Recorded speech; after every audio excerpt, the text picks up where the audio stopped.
The first thing I heard when I walked through my front door at 6 in the morning wasn't silence. It was coffee brewing. In a house I lived in alone. I stood in the entryway still wearing scrubs, still smelling like the ICU, and I listened to my kitchen drip and bubble like someone had made themselves at home while I was saving someone else's life. I already knew what I'd find. I just needed a second before I found it. My name is Nadia Ose. I'm 34. And the morning I stood in that doorway, I was 19 days away from the most important dinner of my life, a dinner I would spend 3 weeks preparing for and 45 minutes executing in front of both families, with every piece of paper I needed to end something that should never have started. But to understand why a woman funneled $24,000 through a company that didn't exist, I need to take you back to the night her son proposed to me. Marcus proposed at a restaurant neither of us could really afford. I cried. He cried. We split the dessert and called our parents from the parking lot. My mother, Adwoa, picked up before the first ring finished. She already knew. Mothers always know. My father, Kofi, said 6 words. Good. Now let's talk about the house. That was my father. The man had been a general contractor for 30 years. Built things other people lived in their entire lives. And the first thing he thought about when his daughter got engaged was documentation. 3 weeks before the wedding, my parents sat me down at their kitchen table. No occasion, no ceremony. My dad slid a folder across the laminate and said, "Read before you sign anything else this month." Inside, the deed to a 3-bedroom house in a quiet street in Pemberton Heights, paid in full. My name, Nadia Akosua Ose, printed on the title in the plain black ink of the county recorder's office. My mother had put a sticky note on the deed. Yours alone. Keep it that way. Next to the deed was a gift letter. Notarized, dated. Both signatures witnessed. This property is conveyed as the sole and separate property of Nadia Akosua Ose. It is not a marital asset.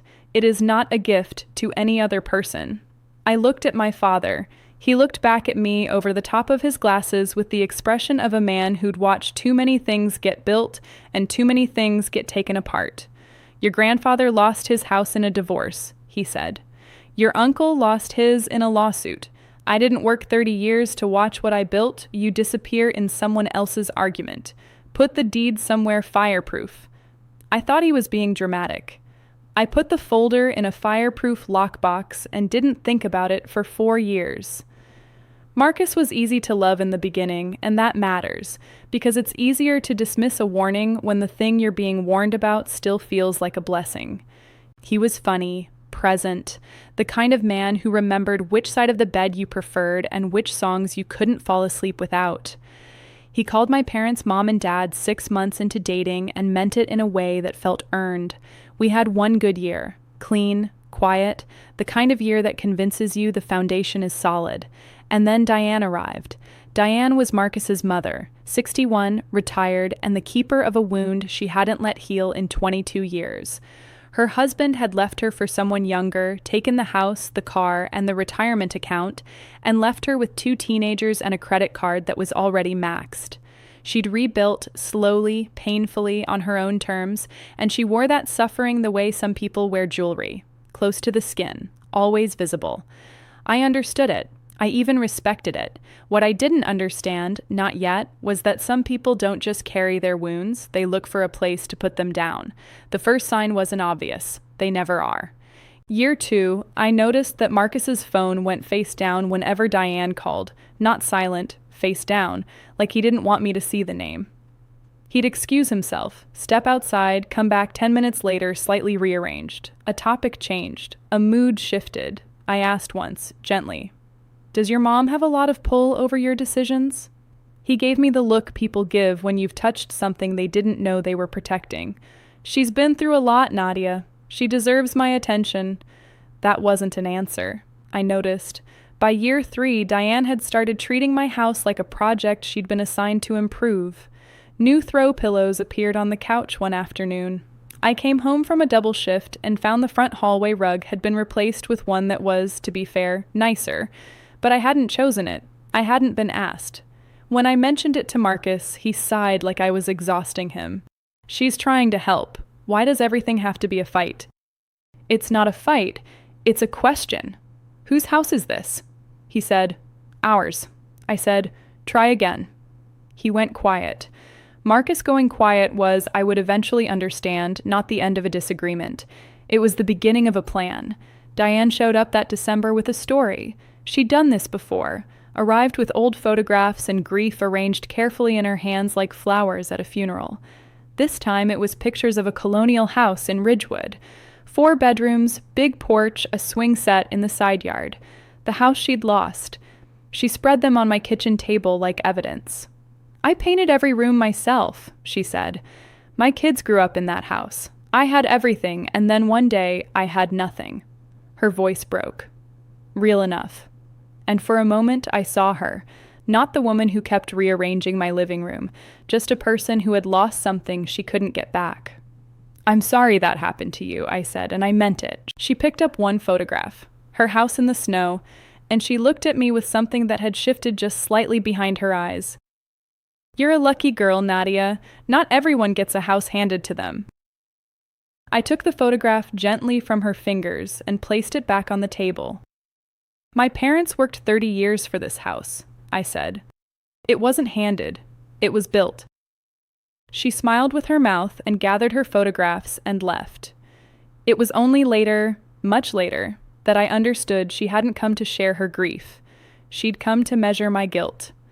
4 months after that visit, I came home from a night shift and noticed something was wrong with the coffee smell. Not the smell itself. The timing. I hadn't set a timer. I hadn't left coffee in the machine, and I lived alone. At least I was supposed to. Marcus's sister, Jordan, was asleep on my couch, wrapped in one of my blankets, her shoes kicked off in the middle of my floor. She was 26, between jobs as she had been for most of the 3 years I'd known her, and she'd apparently decided my house was a more comfortable option than the apartment she shared with Diane. I checked the smart lock app while she was still asleep. Jordan Wiley. Front door unlocked. 11:43 p.m. I had never given Jordan access. I called Marcus. He answered half awake, voice foggy with sleep. How does Jordan have a code to my house? Pause. I added her. She needed somewhere to go last night. Marcus. I said no one else gets access. I said that clearly. She's family. So is my father, and I didn't give him a code without asking you first. Another pause, longer this time. Then, you're really going to make this a whole thing, aren't you? I hung up. Opened the app. Removed Jordan's access while she was still sleeping under my blanket. When she woke up 20 minutes later, I was standing in my own kitchen making coffee, and I didn't offer her any. I removed Marcus's administrative rights from the lock that afternoon and set myself as the sole administrator. He noticed by evening. He called it controlling. I called it accurate. That night, alone in the house after he drove off to Diane's, I sat at my kitchen table and did something I hadn't done in a long time. I opened my laptop, pulled up our joint bank account, and started reading backwards. I wasn't looking for anything specific. I found everything. The first charge that stopped me was labeled OC Home Renovation Group, $3,100, filed under contractor services. I had never hired anyone named that. I scrolled up. Another charge, $4,400, same vendor, different month. I opened a second tab and searched the name. One result, a Virginia LLC, registered with the state, filed 11 months ago. Registered agent, Marcus Devin Wiley. I sat with that for exactly 30 seconds. Then I got up, walked through every room of my house, and looked at it the way a building inspector would. The roof Marcus said he'd had repaired last spring. I went outside and looked. Same shingles, same worn patch over the garage that had been there since I moved in. The hardwood floors he'd supposedly had refinished. I crouched down and ran my finger along the same scuff near the dining room chair that had been there for 3 years, the electrical upgrade. I opened the breaker box. Nothing had been touched. 11 invoices, 11 renovation jobs, 0 work performed. I didn't close the laptop. I opened a new tab, Divorce Attorney, Pemberton Heights. The morning I sat across from my attorney, Renata Wells, I laid everything on her desk in a single folder. The deed in my name, my father's notarized gift letter.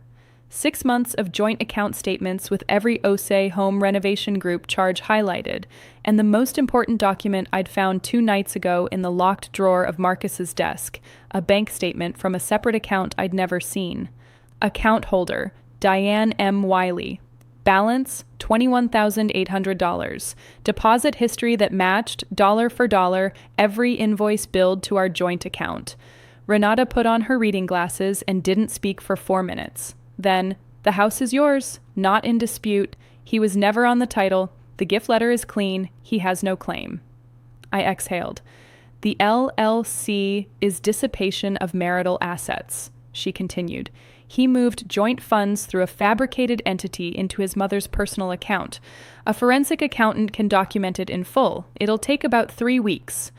She slid a name across the desk. I took it. Don't confront him, she said.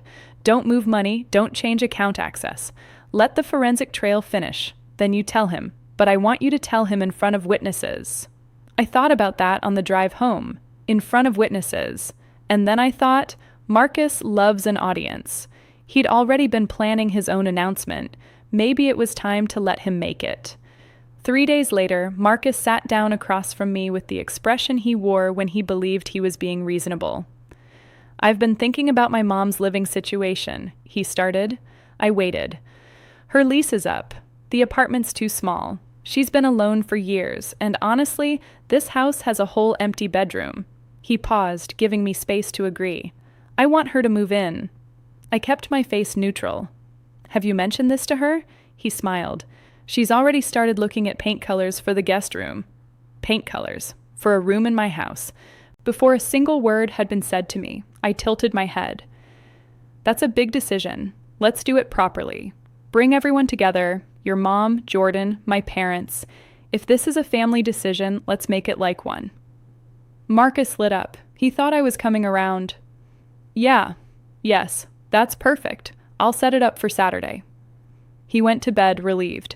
I stayed up until 1 a.m. going through 14 pages of forensic documentation one more time. Saturday. I was up at 5:30.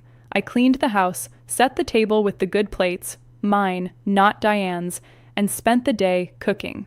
I made jollof rice, the way my mother taught me, Diane's favorite, as it happened.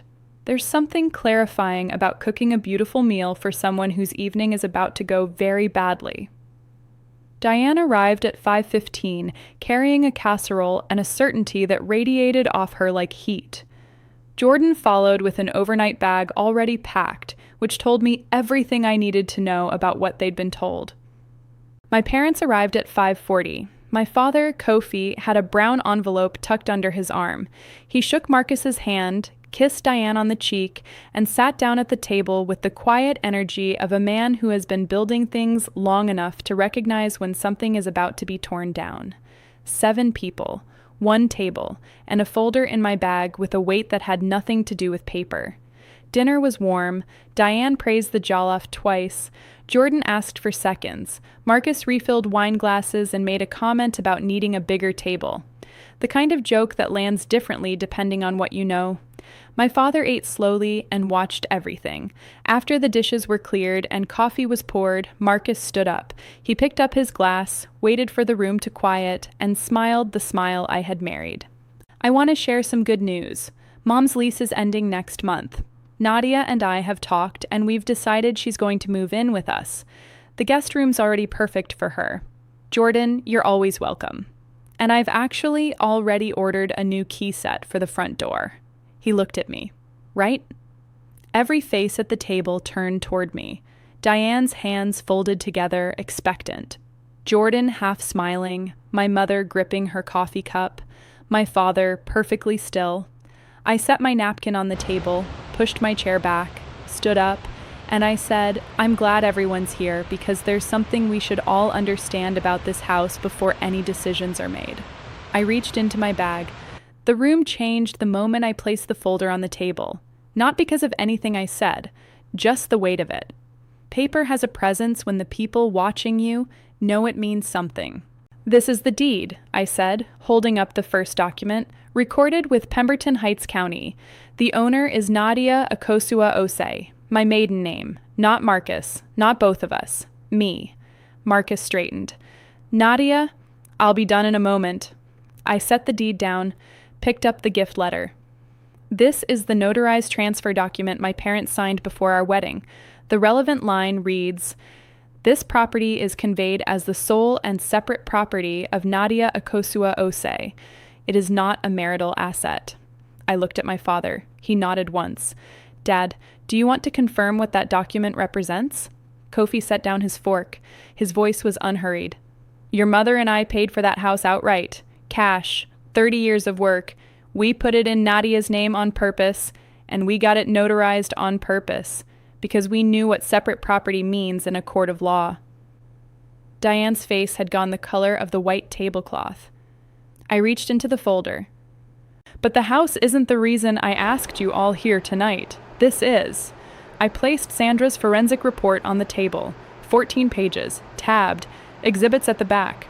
8 months ago, Marcus registered a company called Ose Home Renovation Group with the state of Virginia. The registered agent is Marcus Devin Wiley. The company has no employees, no office, and no clients. What it does have is 11 invoices, each billed to our joint checking account, each for renovation work performed on this house. I looked up. None of that work was ever performed. The room held its breath. I turned to the exhibit pages. Read clearly. No drama in my voice. Just numbers. $3,100 for roof repairs. Same roof. I pointed up. $4,400 for hardwood refinishing. I looked at the floor. My father installed that floor himself 4 years ago. He'll tell you it hasn't been touched since. Kofi, without being asked, not since I put it down. $2,800 for electrical upgrades. I checked the breaker box last week. Nothing has changed. Marcus grabbed the edge of the table. You went through our joint account, Marcus. I'm on that account. I found charges I didn't recognize and I investigated them. That's not a violation. That's called reading a bank statement. Jordan had gone very still. She was looking at Marcus differently now. What company? What is she talking about? Marcus didn't answer her. I pulled out the last document, Diane's bank statement.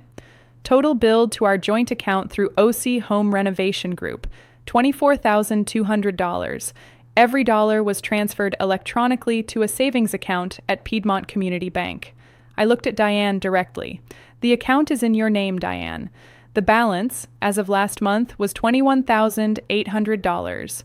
The sound Diane made wasn't quite a word. It was the sound of a woman realizing that the thing she thought was hidden had been sitting on a dinner table in front of her family. Marcus stood up from his chair so fast it scraped back on the hardwood. You had no right. I had every right. It was our joint money. My voice stayed at exactly the volume it needed to be. And I have a forensic accountant's 14-page report, a family law attorney, and a court filing date of Monday morning to back that up. Silence. Then Marcus did what I'd been waiting for. He reached for the one tool he had left. He looked at his mother.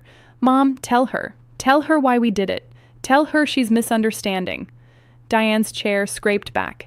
She stood up slowly, both hands on the table, and she looked at Marcus with an expression I will remember for the rest of my life. Not rage, not grief. Calculation. The mask dropped for exactly 3 seconds before she put it back on, and in those 3 seconds I understood. She had known. She had known every invoice was fake. She had let her son commit fraud and deposited the money and said nothing. You ungrateful girl, she said. Her voice was low. After everything this family? Diane. My voice was quiet and absolute. What has this family done for me? She opened her mouth. Your son funneled $24,000 through a shell company into your savings account. Your daughter has let herself into my house twice without permission, and you've been collecting that money for 8 months. I paused. So tell me what your family has done for me. Nothing came out. Jordan pushed her chair back from the table, picked up her purse, and said to no one in particular, I signed a form for that company. He said it was for work. She looked at Marcus. You told me it was for work. And then she walked out. The front door opened and closed, and the October night came in for a moment before the house sealed itself back to silence. Marcus looked around the table, His sister gone. His mother, white-faced, hands shaking against the tablecloth. My father, unmoved. My mother, watching him with the quiet grief of someone who'd hoped better for their daughter. And me, still standing, still calm, hands not shaking yet. That would come later, alone, the way it always does after the code is over and the patient is stable, and your body remembers it's allowed to fall apart now. Marcus, I said, I don't hate you, but I will never trust you again. And this house, my parents' house, my name on the deed, the one you invoiced for repairs that were never made, this house will never be something you get to give away. He looked at me for a long time. Then he said, very quietly, I did it for her. She lost everything. I know she did, I said, and I'm sorry for that. I genuinely am. But you can't fill her loss with something that belongs to me. That's not love. That's just a different kind of theft. Diane picked up her casserole dish. Her hands were shaking badly enough that the lid rattled. She walked to the door, and just before she reached it, she turned back. You'll regret this. I looked at her. No, I said. I really won't. The door closed behind her. Marcus followed without looking at me. And then it was just us, my mother, my father, and me, in a house that suddenly felt like it had more air in it than it had in months. My father got up from the table. He walked to the kitchen counter, found the dish soap, and started washing the wine glasses without being asked. My mother began stacking plates. They worked in silence the way they always had, the way they'd worked for 30 years to give me something worth keeping. I sat at the head of the empty table, and I let out a breath I felt like I'd been holding since January. Monday morning, I was at the county courthouse at 8:30. Petition for legal separation. Motion to establish separate property. Sandra's forensic report filed as Exhibit A. Marcus was served at his office Tuesday. His attorney called Renata that week, reviewed the documentation, advised Marcus not to contest the property. He didn't. The deed was clean. The gift letter was airtight.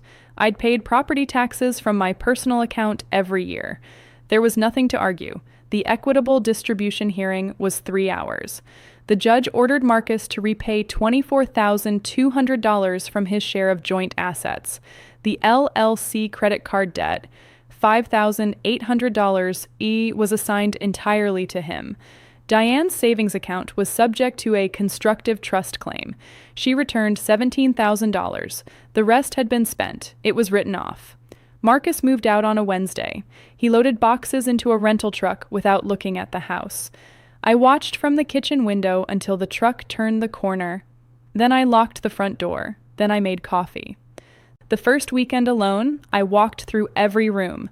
I put fresh white sheets on the guest bed. My sheets, the ones that had been in the closet waiting. I rehung the curtains my mother and I had chosen together. I reset the smart lock. One user, one code, one administrator. That Saturday, my father came over with a flat of marigolds and a trowel, and we planted them along the front walk in the autumn sun, hands in the dirt, neither of us saying much because sometimes the people who love you most say the most important things in silence. When we finished, I took a picture of the front of the house, marigolds, porch light, my car in the driveway. I sent it to my dad with 3 words. I kept it. He replied 4 hours later, "Of course you did. Here's what I know now. My father didn't put that deed in my name because he doubted Marcus. He did it because he understood something I didn't yet. The people who love you build things. The people who take from you make plans. A home isn't just walls. It's the boundary you draw around everything that was earned. And no one, not guilt, not grief, not a marriage certificate, erases that boundary without your permission. Know what's yours. Document it. And never apologize for protecting it. That's the story. One dinner table, one folder, and a house that stayed exactly where it belonged. If this hit close to home, share it with someone who needs to hear it. Check whose name is on your deed. Keep your gift letters somewhere fireproof. And I'll see you in the next one.